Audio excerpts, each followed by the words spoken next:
ராவணனை அழிக்க மகாவிஷ்ணு எடுத்த அவதாரம்தான் இராம அவதாரமாகும். ராவணனுக்கும் இராமருக்கும் இடையே நடந்த மாபெரும் போரே உலகம் போற்றும் இதிகாசமான இராமாயணமாக மாறியது. இராமர் சர்வ வல்லமையும் பொருந்திய அரசனாகவும் வீரனாகவும் இருந்தாலும் சீதையை மீட்பதற்கு அவருக்கு பலரின் உதவி தேவைப்பட்டது. சீதையை மீட்க இராமருக்கு அனுமன், சுக்ரீவன், ஜம்பவான் என பல மாவீரர்கள் உதவினர்.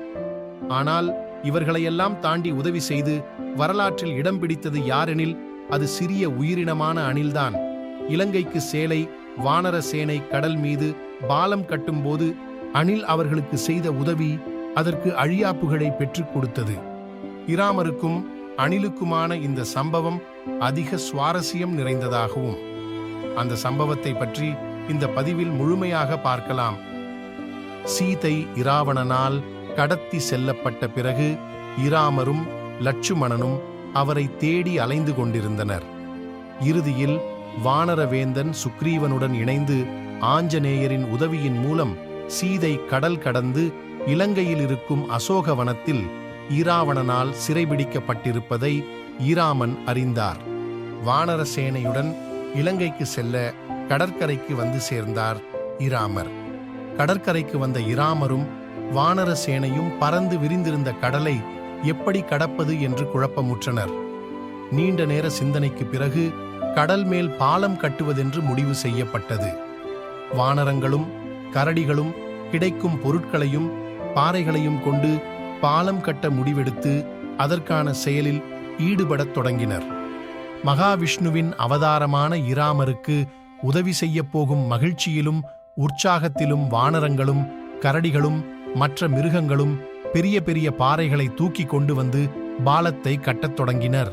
மாபெரும் பலசாலிகளான வானரங்கள் மலை அளவு இருக்கும் பாறைகளை தூக்கி வந்து வேகமாக பாலத்தை கட்ட முயன்றனர். கடற்கரையில் இருந்த அனைத்து மிருகங்களும் இராமருக்கு உதவ விரும்பின. எனவே அனைத்தும் தன்னால் முடிந்த வழியில் இராமருக்கு உதவி செய்தன. மீன்களும் மற்ற கடல் உயிரினங்களும் பாலத்தை ஒழுங்கப்படுத்தவும் இடைவெளிகளை நிரப்பவும் உதவின. பறவைகள் அவர்களால் முடிந்த கற்களை தூக்கி வந்து பாலத்தின் மீது போட்டது. சிறிய அணில் ஒன்று அனைவரும் செய்யும் உதவியை பார்த்து தானும் உதவி செய்ய விரும்பியது. என்ன செய்யலாம் என்று யோசித்த அணில் கரையில் கிடந்த கூழாங்கற்களை எடுத்து கடலில் போடத் தொடங்கியது. சிறிது நேரத்தில் அணில் சோர்வடைந்து விட்டது. ஆனால் மேலும் உதவி செய்ய வேண்டும் என்ற எண்ணம் அதற்கு இருந்தது. எனவே கரைக்கு சென்று மணலில் படுத்து புரண்டது. பின் தண்ணீரின் முனைக்கு சென்று தண்ணீரில் மூழ்கி எழுந்தது. பின்னர் மீண்டும் மணலில் புரண்டு தண்ணீரில் நனைந்து என மணலில் இருக்கும் சிறிய கற்கள் மூலம் பாலத்திற்கு பலம் கூட்ட முயன்றது.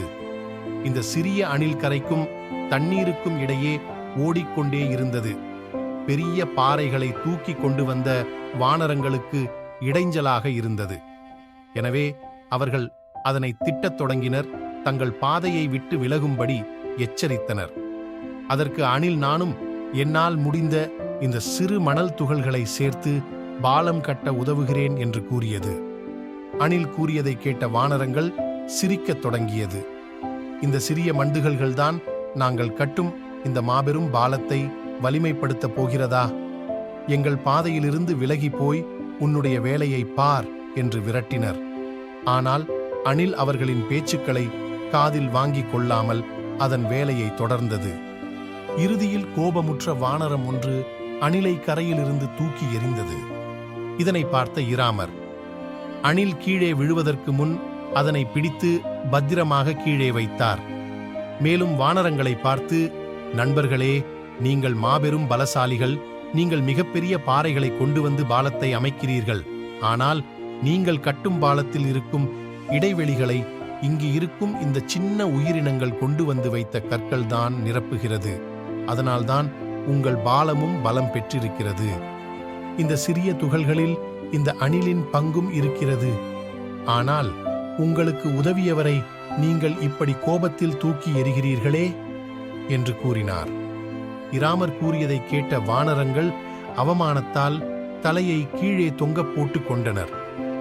இராமர் அணிலிடம் திரும்பி, என் நண்பா, என் சேனை செய்த தவறுக்காக என்னை மன்னித்துவிடு. நீ செய்த உதவிக்கு மிக்க நன்றி.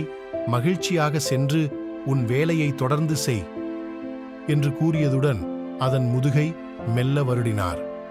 இராமரின் விரல்கள் வருடிய இடத்தில் அணிலுக்கு 3 கோடுகள் வந்தது.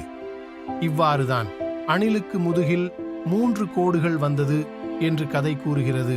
இந்த காணொளியை முழுமையாக பார்த்தமைக்கு நன்றி நண்பர்களே. மற்றொரு காணொளியில் சந்திப்போம். Good bye.